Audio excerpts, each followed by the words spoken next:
میخواد که باشه باش از اون عاشقاش، یه پسری که سر به راه شیطونی نمیکنه لا به لا. اون یکیو میخواد که باشه باش از اون عاشقاش، یه پسری که سر به راه شیطونی نمیکنه لا به لا. اون یکیو میخواد با یه اخلاق خوب، صبح سر کارخونه شب باشه زود، بکنه هر کجا حرفاشو گوش بد، بکنه هر دوتا دستاشو بوس. اون یکیو میخواد واسه خونه زندگی، نه MJ که میذاره زندگی. اون یکیو میخواد که اصلا من نیستم، چون میدونه اگه با من باشه واسش ریسکم. اون یکیو میخواد که باربیش باشه، کسی بیا سری بگه فابریک داره، که باش تیک داره، میخواد باتریش باشه وقتی کم میاره، همه حرفاشم خنده داره. یکیو میخواد که باشه باش از اون عاشقاش، یه پسری که سر به راه شیطونی نمیکنه لا به لا. اون یکیو میخواد که باشه باش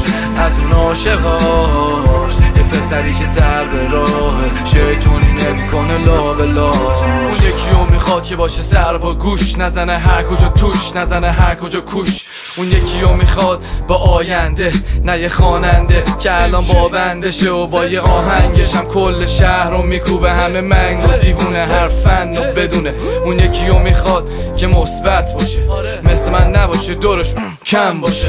اون یکیو میخواد که باشه باش از اون عاشقاش، یه پسری که سر به راه شیطونی نمیکنه لا به لاشه.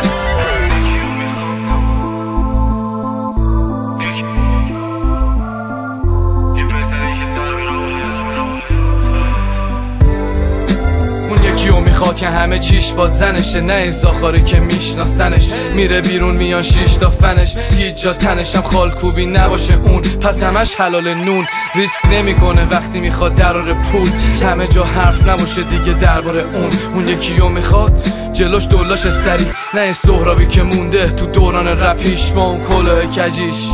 MJ خلاصه همین